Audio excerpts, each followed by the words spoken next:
வணக்கம் Gayathri ma'am, welcome to Sunday chat. எப்படி இருக்கிறீங்க? வணக்கம் சார், நல்லா இருக்கிறேன். தமிழ்நாட்டுல நடக்கக்கூடிய இந்த நாடக ஆட்சி 4 வருஷத்தை முடிச்சிட்டு 5வது வருஷம் போயிட்டோம் அப்படின்னு ஒரு பெருமையா பேசிக்கிறாங்க. ஆனா இந்த 4 வருஷத்துல தமிழ்நாடு எந்த அளவுக்கு நாசமா இருக்கு அப்படின்றது மக்களுக்கே இன்னைக்கு தெரிய வருது. சமீபத்துல நான் சென்னையில இருக்கக்கூடிய ஒரு சில கல்வி நிறுவனங்கள்ல இருக்கக்கூடிய ஆசிரியர்களோட பேசக்கூடிய வாய்ப்பு கிடைச்சது. அவங்க சொல்றதெல்லாம் கேட்டா தமிழ்நாட்டுல இப்படி நடக்குதா அப்படின்னு அந்த அளவுக்கான ஒரு கஷ்டமா இருக்கு. ஏன்னா எப்படி இந்த ஏர்போர்ட்ல உங்க பேக் எல்லாம் ஸ்கிரீன் பண்றாங்களோ, அந்த மாதிரி இன்னைக்கு பள்ளிக்கூடத்துல பசங்களோட பேக வீட்லயும் ஸ்கிரீன் பண்ண சொல்றாங்களாம், ஸ்கூல்லயும் ஸ்கிரீன் பண்றாங்க அப்படின்னு சொல்றாங்க. அது மட்டும் இல்ல, ஸ்கூல்ல பிரேக் விடும்போது அங்க இருக்கக்கூடிய வாத்தியார்கள் ஸ்கூல்ல இருந்து வெளியில போகக்கூடிய இல்ல உள்ள வரக்கூடிய அந்த வாசல்ல நின்னு பசங்களை மானிட்டர் பண்றாங்க. ஏன்னா அந்த அளவுக்கு இன்னைக்கு தமிழ்நாட்டுல போதை புழக்கம் அதிகமா இருக்குது. இன்னைக்கு டாஸ்மாக் ஊர் ஃபுல்லா திறந்து வச்சு நிறைய பேர் குடிக்கிறாங்க. அதை தாண்டி இன்னைக்கு கல்லூரி, ஸ்கூல் வரைக்கும் வந்திருக்கு. ஆனா இவங்க 4 ஆண்டுகளுடைய சாதனை அப்படின்னு பாராட்டு தெரிவிச்சுக்கிறாங்க. அவங்களுக்கு அவங்களே பாராட்டு விழா நடத்திக்கிறாங்க. இதுல கொடுமை என்ன அப்படின்னா, இந்த பத்திரிகையாளர்கள்னு ஒருத்தங்க இருக்காங்க பாத்தீங்களா, அவங்க எல்லாருமே இதுக்கு என்ன சொல்றது, ஜிங்சாக் அடிக்கிற வேலையை தான் பாக்குறாங்க. ஏன்னா இப்ப 4 வருஷம் ஜிங்சாக் அடிக்கிறாங்கன்னு ஒரே வார்த்தையில சொல்லிட்டீங்க. நீங்க அவருக்கே பாராட்டு விழா வச்சுக்கிறதுக்கு முன்னாடி எங்களுடைய செய்திகளை அப்படியே மக்களுக்கு கொண்டு சென்ற, நாங்க என்ன சொல்றோமோ அதை அப்படியே கொண்டு சென்ற ஊடகவியலாளர்களுக்கு ஒரு பாராட்டு தெரிவிச்சு அவங்களுக்காக ஒரு டின்னர் பார்ட்டியே நடத்தி இருக்கிறாரு நம்மளுடைய முதல்வர் அவர்கள். நானும் பார்த்தேன். அதுல நிறைய சீனியர் ஜேர்னலிஸ்ட் அங்கிள்கள் தான் கலந்துக்கிட்டாங்க. ஏன்னா அவங்க இந்த ஜேர்னலிஸ்ட் வேலையை செய்யறதை விட அங்கிள் வேலையை செய்யலாம். ஒரு 2-3 பேர் இருக்கிறாங்க ரொம்ப சீனியர் ஜேர்னலிஸ்ட் அப்படின்னு சொல்லக்கூடியவங்க. அந்த மெயின் ஸ்ட்ரீம் மீடியால இந்த நியூஸ் 18, சன் டிவி அவங்க எல்லாம் போடுற பதிவுகள் எல்லாம் பாத்தீங்க அப்படின்னா, இவெல்லாம் எதுக்கு ஜேர்னலிஸ்ட் மட்டும் இல்ல சார், நீங்க அவங்கள ஒரு பத்திரிகையாளரா இவங்க கூப்பிட்டு வச்சுப்பாங்க. ஆனா கணக்கு எப்படின்னா, நான் நிறைய டிபேட்ல அட்டென்ட் பண்றதுனால சொல்றேன், நீங்க அவரை பத்திரிகையாளர் கணக்குலயே வைக்க கூடாது. நெறியாளர் ஒண்ணு, இவங்க சைட்ல பேச வரவங்க ஒண்ணு, இவங்க போடுற பத்திரிகையாளர் இல்லைன்னா அரசியல் விமர்சகர், 4 பேரும் ஒரு சைட்ல இருப்பாங்க. ஆனால் அவங்களுக்கு ஆப்போசிட்ல பேசக்கூடியவங்க ஒருத்தர் இருப்பாங்க. மேக்சிமம் நியூட்ரல் அப்படிங்கிற பேர்ல இன்னொருத்தர் இருப்பாங்க. அவர் கூட இருக்கிறதும் ஒண்ணுதான், இல்லாம இருக்கிறதும் ஒண்ணுதான். அவர் அதாவது நான் நடுவுல நிப்பேன் அப்படின்ட்டு உங்களுக்கு சாதகமாவும் பேச மாட்டாரு. இந்த ஒரு படத்துல சொல்லுவான்ல, பேசாம அமைதியா போயிட்டு பொத்துனாப்புல வந்துடணும். அந்த மாதிரி ஈயம் பூசின மாதிரி அவங்களுக்கும், ஈயம் பூசாத மாதிரி ஒருத்தருக்கும் சொல்லி முடிக்கிற மாதிரி ஒருத்தர். இப்படிதான் இவர்கள் ஊடகங்கள்ல தொடர்ந்து செய்தி வெளியிட்டுக்கிட்டே இருக்கிறாங்க. இல்ல, இப்போ இந்த நீட்டு தேர்வு நடந்து முடிஞ்சது, அதை பார்த்திருப்பீங்க. அன்னைக்கு இந்த பத்திரிகையாளர்கள் பண்ண கூத்துக்களை பார்த்திருப்பீங்க. அதாவது இது முதல் முறையா நீட்டு தேர்வு நடக்கல. இதற்கு முன்னாடி பல வருஷங்கள் நடந்துடுச்சு. அதனுடைய ப்ரொசீஜர் என்ன, ப்ராசஸ் என்ன அப்படின்னு தெரியும். ஏன்னா ஒரு பையன், நான் டாக்டருக்கு, ஒரு பையனோ பொண்ணோ நான் டாக்டருக்கு படிக்க போறேன் அப்படின்னு நீட்டுக்கு 1 வருஷம் ப்ரிப்பேர் பண்றாங்க. சோ 1 வருஷம் ப்ரிப்பேர் பண்றவனுக்கு அந்த எக்ஸாமுக்கு போகும்போது என்னெல்லாம் எடுத்துக்கிட்டு போனோம், எப்படி உடைய போட்டுக்கிட்டு போனோம், எத்தனை மணிக்கு போனோம் அப்படிங்கிறது தெரியாதா? அதாவது முடிய அவுத்து பாக்குறாங்களாம், காதுக்குள்ள நோண்டி பாக்குறாங்களாம், சட்டையில. ஏன்னா நீங்க என்ன ஃபேஷன் ஷோக்கா போறீங்க? சட்டையில நார்மலா பட்டன் வச்சுக்கலாம், சட்டையில 5 பட்டன்னா 25 பட்டன் வச்சுட்டு போனா அது ஏதோ ஒரு சந்தேகத்துக்குரியதுன்னு மாத்ததான் சொல்லுவாங்க, இல்ல அந்த சட்டை பட்டனை கட் பண்ணதான் செய்வாங்க. நீங்க இப்போ அந்த வீக்கெண்ட்ல ஹாப்பி ஸ்ட்ரீட்னு வைக்கிறாங்கல்ல, அதுக்கு போகும்போது ப்ரிப்பேர்டா அதுக்கு என்ன ட்ரெஸ் போடணும், அதுக்கு செயினை கழட்டி வச்சுட்டு தாலியை கழட்டி வச்சுட்டு ஆடும்போது குதிக்கும் போது என்னெல்லாம் பண்ணணும்னு ப்ரிப்பேர்டா போறவங்க எக்ஸாமுக்கு போகும்போது ஒரு ப்ரிப்பரேஷனோட போகணும் தானே. இதே பத்திரிகையாளர்கள் இவ்வளவு நியாயம் பேசக்கூடியவங்க ஏன் 1 மாசத்துக்கு முன்னாடி ஒரு அவேர்னஸ் கேம்ப் நடத்துங்க, நீங்களே ஒரு வீடியோ போடுங்க, நீட்டுக்கு போற பசங்களே இதெல்லாம் நீங்க ஃபாலோ பண்ணுங்க, இவ்வளவு நாள் 1 வருஷம் படிச்சு ஒரு நாளைக்கு முன்னாடிதான் சார் ஒரு செய்தி நிறுவனம் என்கிட்ட எழுதி தர சொல்லி கேட்டாங்க, பாயிண்ட்ஸ் எழுதி தர சொல்லி கேக்குறாங்க. நான் குடுக்குறேன். இந்த பட்டன் விஷயம் எக்ஸாக்டா நான் அதுல எழுதுறேன் சார். அதிகமான பட்டன்கள் இருக்க கூடாது, ஹாஃப் ஸ்லீவ் போடுங்க, ரொம்ப டார்க் கலர் போடாதீங்க, மெட்டல் ஐட்டம் எதுவும், ஹேர் பின், ஹேர் கிளிப்ஸ் வரைக்கும் நான் உங்களுக்கு சொல்றேன். பிரேஸ்லெட் வரைக்கும் உங்களுக்கு போடுறோம், வாட்ச் வரைக்கும் சொல்றோம், அத்தனையும் ஒரு லிஸ்ட் கொடுக்குறோம்ல. நாம லிஸ்ட் கொடுக்க வேணாம் சார், நீங்க அவேர்னஸ் கூட கொடுக்க வேண்டாம். உங்களோட அட்மிட் கார்டுலயே பின்னால டூஸ் அண்ட் டோன்ட்ஸ் இருக்கே, அதை நீ படிக்க மாட்டீங்களா? அப்ப நீங்க எந்த விதமா நீங்க கவனமா இருந்து நீங்க வந்து டாக்டருக்கு முடிச்சு ஆபரேஷன் பண்ணுவீங்க? சொல்லுங்க நீங்க பாப்போம். இல்ல, மாணவர்களை எப்படி திசை திருப்புறாங்க, மக்களை எப்படி திசை திருப்புறாங்க அப்படின்னு பாருங்க. அதாவது எக்ஸாமுக்கு போறதோட ப்ரிப்பரேஷன் கூட ஐயோ நீட்டுல இதெல்லாம் பண்ணிட்டாங்க. இது கொடுமை என்ன அப்படின்னா, சுகாதாரத்துறை அமைச்சரே சொல்றாரு, பெண்களின் தாலியை கழட்டி. ஏன்னா நீ தாலியை கழட்டி இன்னைக்கு எத்தனை பெண்கள் தாலியை கழட்டி வச்சுட்டு தானே பார்ட்டிக்கு போறீங்க. உங்களோட பெரியார் என்ன சார் சொல்லிருக்காரு, நீங்க தாலி அறுப்பு நிகழ்ச்சின்னு நடத்துறீங்க, உங்களுக்கு தான் தாலி மேல நம்பிக்கையே இல்லையா? அதான் மூட நம்பிக்கையாத்த. அப்படி இருக்கும்போது நீங்க அதை பத்தி கவலைப்பட வேண்டிய அவசியம் இல்ல. ரெண்டாவது, அந்த தாலி விஷயத்துல நான் சொல்றேன் சார், இவங்க என்கொயரி பண்ணணும். நீங்க யோசிச்சு பாருங்க, ஒரு பொண்ணு தாலி போட்டுட்டு எக்ஸாமுக்கு வருதுன்னா 2 கேட்டகரி. ஒண்ணு 17 வயசு முடிஞ்ச பிள்ளை அப்படின்னா, எப்படி 18 வயசுக்கு முன்னாடி நீங்க கல்யாணம் பண்ணி வச்சீங்க, மைனர் கல்யாணம் ஆகுது அப்படின்னு நம்ம கேட்கணும். புரியுதுங்களா? அப்ப நீங்க வந்து ரிப்பீட் எழுதுறாங்க, அப்ப நீங்க சந்தோஷப்படணும். ஏன்னா இதுக்கு முன்னாடி நீங்க 12th என்ன மார்க் எடுத்தீங்களோ ஒரு தடவை உங்களால அந்த மெடிசனுக்கு ட்ரை பண்ண முடியும். அந்த மார்க் பத்தலைன்னா நீங்க அவ்வளவுதான், வேற ஏதாவது படிச்சுட்டு போனோம். ஆனால் இன்னைக்கு 61 வயசுல ஒரு BSMS முடிச்ச ஒரு சித்தா டாக்டர் எக்ஸாம் எழுதுறாரு. போன வருஷம் பாத்தீங்கன்னா 60 வயசு 58 வயசுல ரிட்டையர்ட் ஆகி ஒரு ஸ்கூல் ஹெச்எம் வந்து நீட் எக்ஸாம்ல பாஸ் ஆனாங்க. அப்போ உங்களுக்கு எவ்வளவு பெரிய ஆப்பர்ச்சுனிட்டிய இது கொடுத்திருக்குதுன்னு பார்க்காம, கணவரிடம் தாலியை கழட்டிய இமோஷன் சீனு.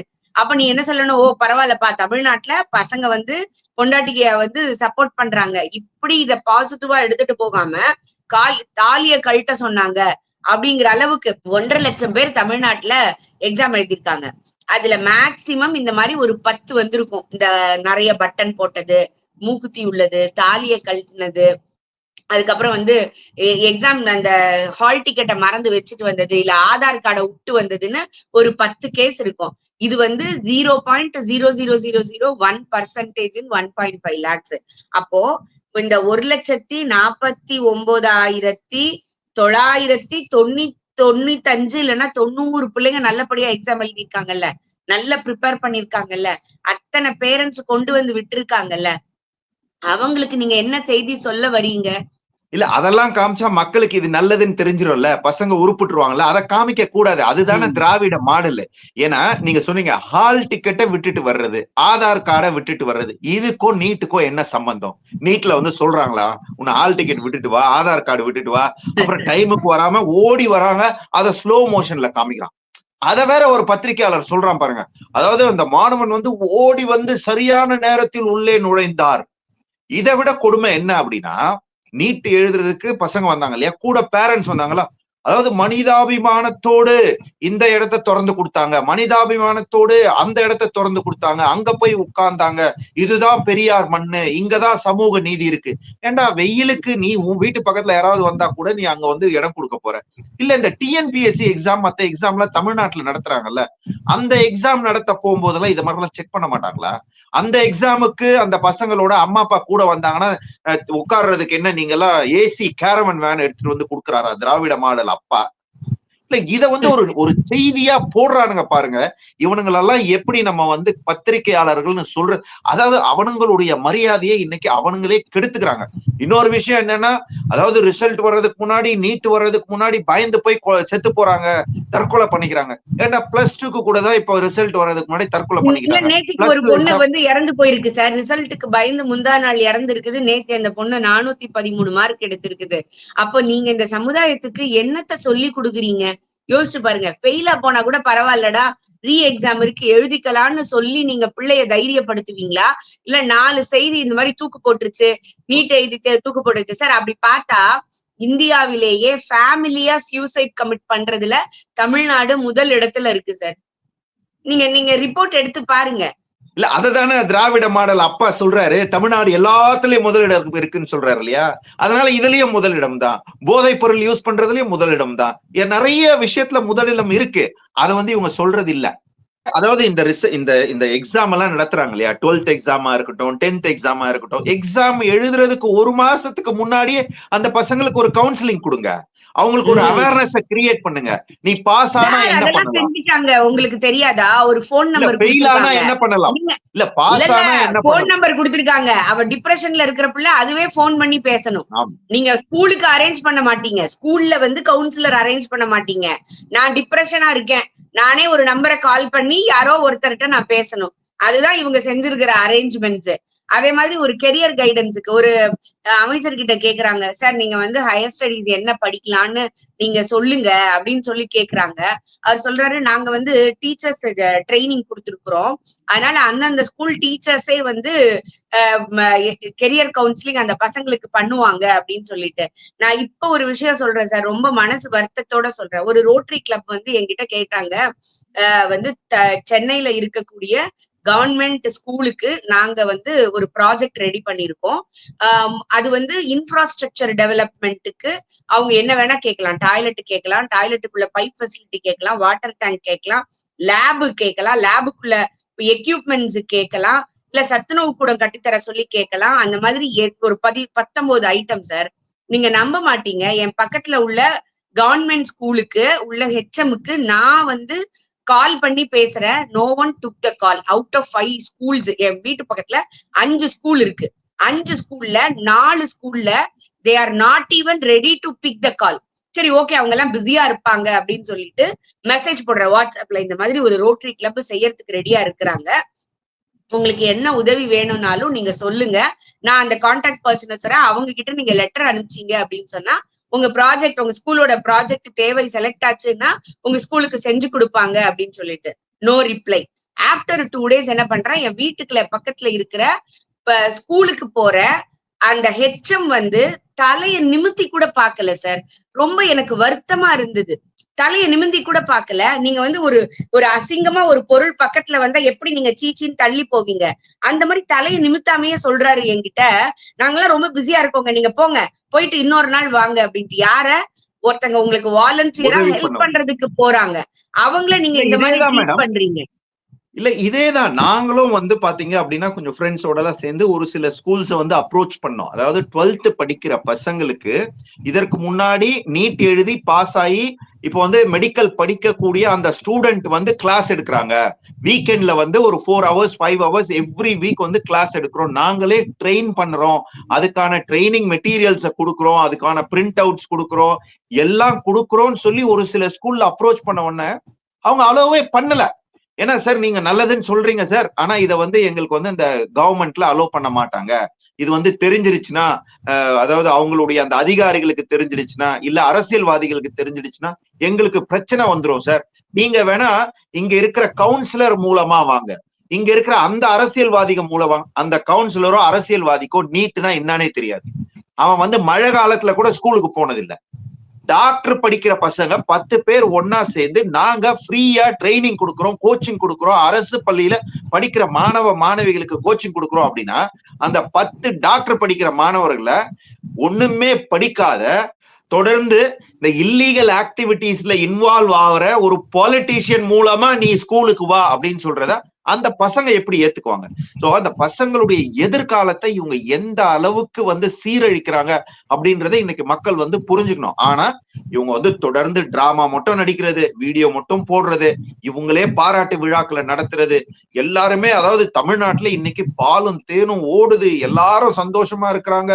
இவர் வந்து பஸ்ல போவாரு, அவர் போன பஸ், நான் போன சென்னையில போனப்ப பாக்குறேன் எல்லா பஸ்ஸும் ஓட்ட உடைச்சலா இருக்குது. அதை என்ன பண்றாங்க, இந்த அட்வர்டைஸ்மெண்ட் கிராபிக் இருக்கு இல்லையா, அத போட்டு மறைச்சு வச்சிருக்காங்க. நீங்க வந்து வீட்டுக்கு புகுந்து வெற்றவனை வந்து இன்னும் பிடிக்க மாட்டீங்க, வேங்கை வயலை இன்னும் பிடிக்க மாட்டீங்க, நாங்குநேரியில திரும்ப திரும்ப நடக்குது நீங்க பிடிக்க மாட்டீங்க. ஆனால் நாக்கு மேல பல்ல போட்டு இந்த இந்திய ராணுவத்தை வந்து நீங்க பேசுவீங்க. திருமாவளவன் அவர்கள் சொல்றாரு, நீங்க பார்த்திருப்பீங்க, இது வந்து இந்தியா மேல நடக்கப்பட்ட தாக்குதல் இல்லைங்க, இது வந்து மோடிக்காக செஞ்சது அவங்க. அது என்ன கேவலமான, நீங்க ஒரு பிறவியா இருந்திருந்தா இப்படி எல்லாம் உங்களால பேச முடியும்? இல்ல இதை விட கேவலம் என்ன அப்படின்னா, தாக்குதல் நடத்தும் போது ஒரு குறிப்பிட்ட சமூகத்தை வந்து தாக்கக்கூடாது. ஏன்னா பாகிஸ்தான்ல என்ன சமூகம் இருக்குது? இல்ல பாகிஸ்தான்காரன் நமக்கு என்ன வாழ்த்து செய்தி சொல்லி எல்லாருக்கும் புக்கே கொடுத்துட்டு போனா அதனால அவனை வந்து நம்ம கட்டி தழுவணுமா? ஏன்டா டூரிஸ்ட் போனவங்கள சுட்டு கொன்னு இருக்கிறான். சோ அவனை வந்து நம்ம எதிர்த்து, இத்தனைக்கும் பாத்தீங்க அப்படின்னா நம்ம தாக்குதல் நடத்தும் போது, அதாவது இந்த இந்த ஆபரேஷன் வந்து ரொம்ப பியூட்டிஃபுல்லா பண்ணிருக்காங்க. அந்த அளவுக்கு பிளான் பண்ணி நம்ம வந்து நடந்து முடிஞ்ச உடனே ஒண்ணுமே பண்ணல, மோடி ஒண்ணும் பண்ணல, அடிக்கல, புடிக்கல, துடிக்கலன்னானுங்க. ஏதாவது இத பண்றதுக்கு முன்னாடி எல்லா நட்பு நாடுகளுடையும் கரெக்டா பேசி டிப்ளமேட்டிக்கா அவங்களுக்கு வந்து கம்யூனிகேட் பண்ணி இதுதான் நடந்திருக்குது, நாங்க வந்து ஆக்ஷன் எடுக்க போறோம் எல்லாமே சொல்லிட்டு எதிர்பாராத நேரத்துல 25 நிமிஷத்துல அழகா அடிச்சுட்டு வராங்க. அதுவும் யார் அடிக்கிறாங்க? டெரரிஸ்ட மட்டும் தான் அடிக்கிறாங்க. அதுல ஒருத்தர் வந்து ட்வீட் போடுறாரு நேத்திக்கு, இத சாக்கா வச்சு டாக்ஸ் எல்லாம் இன்க்ரீஸ் பண்ண போறானுங்க, இத வேற நாம கேட்டோம்னா வந்து தூக்கிட்டு வந்துருவானுங்க, நீ வந்து நாட்டுக்கு எதிரா பேசுறேன்னு சொல்லிட்டு. இல்ல அதாவது இந்த திருமாவளவன், வைகோ இவங்க எல்லாம் என்ன மாதிரியான ஒரு பாலிட்டிஷியன்ஸ்? ஏன்னா அவங்களுக்குன்னு ஒரு ஒரு வாக்காளர்கள் இருக்கிறாங்க, அவங்கள பின்பற்றக்கூடிய நிறைய இளைஞர்கள் இருக்கிறாங்க. சோ அத கூட, அதாவது ஒரு ஒரு தேசிய பற்றே கிடையாது, நாட்டு மேல அவங்களுக்கு வந்து ஒரு பற்றே கிடையாது. அதாவது வைகோ என்ன சொல்றாருன்னா, போர் நடந்தா உயிர் சேதம் இருக்குமா? ஏண்டா 25-30 வருஷமா ஈழத்துல போர் நடக்கிறதுக்கு காரணமா இருந்தீங்க, அவங்க பின்னாடி போயிட்டு இருந்தீங்களே, அப்ப உயிர் சேதம் நடக்கலையா? அங்க வந்து சிவிலியன்ஸ சாவடிக்கலையா? அங்க வந்து ஏர்போர்ட் அட்டாக் பண்ணலையா? அங்க வந்து பப்ளிக் இருக்கிற இடத்த அட்டாக் பண்ணலையா? அதைத்தானே பண்ணிக்கிட்டு இருந்தீங்க. அதுக்கு சப்போர்ட் பண்ண சொன்னீங்கல்ல. அந்த ஊரை போய் திருட்டுத்தனமா போய் பார்த்துட்டு வந்தீங்கல்ல. அதுக்கு சப்போர்ட் பண்ணி பேசுனீங்கல்ல. அதை வச்சு இவ்வளவு நாள் அரசியல் நடத்துனீங்கல்ல. அப்பெல்லாம் வந்து போர் நடந்தா மக்கள் சாவாங்கன்னு தெரியலையா? ஆனா இன்னைக்கு நம்ம பாகிஸ்தானோட நடத்துற இந்த போர்ல அவ்வளோ கால்குலேட்டிவா பண்றாங்க. எங்க டெரரிஸ்ட் முகாம்கள் இருக்கோ அததான் அழிக்கிறாங்க. நம்முடைய நாடு இப்ப வரைக்கும் சிவிலியன்ஸ் மேல கையே வைக்கல. அவங்களுடைய டெரரிஸ்ட் பிளேஸ் ஐடென்டிஃபை பண்ணிருக்காங்க, அடுத்து ஆர்மியோடைய அந்த டிஃபென்ஸ் ஏரியாவை பண்ணிருக்காங்க இப்ப வரைக்கும். ஆனா நீ என்ன பண்ற, முழுக்க முழுக்க பஞ்சாப்ல உள்ள பொற்கோயிலாக இருக்கட்டும், இல்ல பஞ்சாப்ல உள்ள டிஃபரெண்ட் பிளேசஸா இருக்கட்டும், ராஜஸ்தான்ல உள்ள இடமாக இருக்கட்டும், முழுக்க முழுக்க நீ குறி வைக்கிறது சிவிலியன்ஸ. ஆனா நாம குறி வைக்கிறது, இந்தியா குறி வைக்கிறது அங்க இருக்கக்கூடிய டெரரிஸ்ட் பிளேஸ். ஏன்னா என்ன பொறுத்த வரைக்கும் பாகிஸ்தான் வந்து ஒரு பெரிய லக்ஷரி தைபாவோட, அவ்வளவுதான். லக்ஷரி தைபான்றது ஒரு இயக்கமா இருக்கலாம், ஆனா பாகிஸ்தான் அப்படிங்கிறது ஒரு பெரிய லக்ஷரி தைபா. இத வந்து அவங்களுடைய முன்னாள் வெளியுறவுத்துறை அமைச்சரே சொல்றாரு. பெனாசிர் புட்டோவோட பையன் ஒரு 2 வாரத்துக்கு முன்னாடி அவனே சொல்றானே, இதெல்லாம் நாங்க பண்ணோம், இத வந்து ஒரு சில நாடுகளை வந்து நாங்க வந்து சந்தோஷப்படுத்துறதுக்காக இத பண்ணோம், நாங்க தான் என்டர்டெயின் பண்ணோம், இங்க இருந்துதான் டெரரிஸ்ட வந்து ட்ரெயின் பண்ணோம்னு அவனே சொல்றானே. அதாவது தமிழ்நாட்டுல இருக்கக்கூடிய இந்த திராவிட எனக்கு என்ன ஆச்சரியமா இருக்குன்னா சார், இவங்களெல்லாம் எப்படி வந்து பார்லிமெண்ட்ல நம்பி நம்ம இந்தியாவுடைய இறையாண்மையான விஷயங்கள் எல்லாம் டிஸ்கஸ் பண்ணுவாங்கன்னு எனக்கு ரொம்ப பயமா இருக்கு. இப்படிப்பட்டவங்க எல்லாம் உள்ள நீங்க அனுப்பிச்சிருக்கிறீங்க, அதுக்கு வந்து தமிழகம் வெட்கப்படணும் உண்மையிலேயே. நிச்சயமா வெட்கப்படணும். ஏன்னா இப்படி பேசக்கூடியவங்க சில இன்ஃபர்மேஷன்ஸ் நம்மளுடைய எதிரி நாடுகளுக்கு கொடுக்கக்கூடிய மனநிலையிலையும் கூட இருப்பாங்க. இவங்களெல்லாம் என்ன தெரிஞ்சு வந்து இந்திய அரசாங்கம் வந்து ரொம்ப க்ளோஸா மானிட்டர் பண்ணணும், ரொம்ப க்ளோஸா மானிட்டர் பண்ணணும். ஏன்னா ஒரு ஒரு 2 நாட்டுக்கு நடுவுல போர் நடக்குது, இந்த நேரத்துல கூட அந்த போர்ல மத சாயத்தை பூசுறது, யார் மத சாயத்தோட போர் பண்ணாங்க அப்படிங்கிறது உலகுக்கே தெரியுது. இல்ல இதத்தான் தமிழக மக்கள் வந்து புரிஞ்சுக்கணும். இவங்க 4 வருஷத்துக்கு முன்னாடி ஆட்சிக்கு வரும்போது என்ன சொன்னாங்க? முதல் கையெழுத்து நீட்டை எதிர்க்கிறது, நீட்டை ஒழிக்கிறது, நீட்டை அழிக்கிறது, அதற்கான ரகசியம் எங்களுக்கு தான் தெரியும் அப்படின்னாங்க. 4 வருஷம் முடிஞ்சிருச்சு, 5 நீட் எக்ஸாம் நடந்துடுச்சு, அடுத்த வருஷமும் நீட் எக்ஸாம் நடக்கத்தான் போகுது. சொல்றத செய்யாதது, ஆனா அதற்கான என்ன டிராமாலாம் போடுறாங்க பாருங்க. இததான் மக்கள் புரிஞ்சுக்கணும். இதத்தான் மக்கள் வந்து புரிஞ்சுக்கணும். தொடர்ந்து வந்து நம்ம இதை சொல்லிக்கிட்டே இருக்கிறோம். இன்னும் 1 வருஷம் இந்த கஷ்டங்களை அனுபவிக்கணும். எனக்கு என்னன்னா, இந்த 1 வருஷத்துக்குள்ள தமிழகத்தை இன்னும் எந்த அளவுக்கு சீரழிப்பாங்க அப்படிங்கிறது தெரியவே இல்லை. ஏன்னா மெயினா பாத்தீங்க அப்படின்னா காவல்துறையும் கல்வித்துறையும், அதாவது டோட்டல் டேமேஜ், டோட்டல் டேமேஜ். நீங்க கூட பார்த்திருப்பீங்க ஊடகத்துல வந்து ஒரு ஒரு வீடியோ வந்திருந்து, ஒரு ஒரு இளம் பெண் வந்து அவங்களுடைய மோட்டார் பைக் தொலைஞ்சு போகுது, கம்ப்ளைண்ட் கொடுக்குறாங்க, அதை கண்டுபிடிச்சிட்டேன் அப்படின்னு போலீஸ் ஸ்டேஷன்ல இருக்கக்கூடிய ஒரு காவலர் சொல்றாரு, உங்க பைக்கை கண்டுபிடிச்சிட்டமா வந்து வாங்கிட்டு போங்க. அதுக்கு அவர் என்ன சொல்றாரு, நான் ரொம்ப கஷ்டப்பட்டு கண்டுபிடிச்சிருக்கிறேன், 15,000 ரூபாய் கொடுன்னு கேக்குறாரு. 15,000 ரூபாய் கொடுன்னா பரவாயில்ல சார், ரூம் போடுறேன்னு சொல்ற அளவுக்கு இருந்திருக்கிறாங்க, நீங்க வந்து 15,000 ரூபாயோட விட்டுட்டீங்க. இந்த லட்சணத்துலதான் நாம இருக்கிறோம். நாம மத்தவங்களுக்கு பாடம் எடுப்போம், மத்தவங்களுக்கு பாடம் கற்பிப்போம். நாம தான் மாடல், எல்லாமே திராவிட மாடல் அப்படிங்கறது இன்னைக்கு வந்து செயல்கள்ல அவங்க சொல்லிக்கிட்டு இருக்கிறாங்க. கொஞ்சமாவது தேசபக்தியோட, கொஞ்சமாவது நம்ம இந்த மக்களை சொல்றது நீங்க புரிஞ்சுக்கோங்க. ஏதாவது இந்த சொல்லுவாங்கல்ல, ஒரு கஷ்டம் வரும்போதுதான் உண்மையான நண்பன் யாருன்னு தெரியுங்கிறது. அது மாதிரி நீங்க உங்களுடைய சுய ரூபம் வந்து இந்த மாதிரி காலத்துலதான் வருது. அது வந்து திருமாவளவனாக இருக்கட்டும், சுந்தரவள்ளியாக இருக்கட்டும், இங்க இருந்து பேசக்கூடிய மக்களாக இருக்கட்டும், யாரு வந்து உண்மையான தேசபக்தி உடையவர்கள், யாரு இந்த நாட்டுக்காக செய்யறாங்க. டாக்டர் ஷர்மிளா அவர்கள் என்னெல்லாம் பதிவு போடுறாங்கன்னு நீங்க பாருங்க. இந்த நாட்டுக்கு எதிராக, என்னை பொறுத்த வரைக்கும் அது நாட்டுக்கு எதிராக தான் நான் சொல்லுவேன். அந்த அளவுக்கு கேவலமாக கீழ்த்தரமான உள்ள விஷயங்களை செஞ்சுக்கிட்டு இருக்கிறாங்க. நீங்க யோசிங்க, அவர்களுக்கெல்லாம் நாம எவ்வளவு வந்து இவர்கள் சப்போர்ட் பண்ணிக்கிட்டு இருக்கிறாங்க. இதே மாதிரி இதை செஞ்சாங்க அப்படின்னா நாம எந்த இடத்துக்கு போவோம் அப்படிங்கறத நீங்க பார்க்கணும்.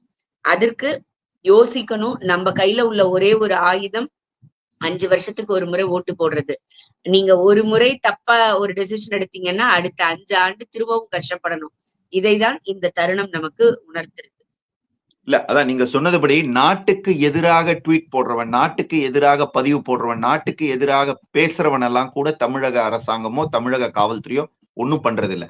ஆனா இந்த தமிழக அரசாங்கம் செய்யக்கூடிய தவறுகளை சுட்டி காட்டக்கூடியவர்களை பாத்தீங்க அப்படின்னா பிடிக்கிறாங்க.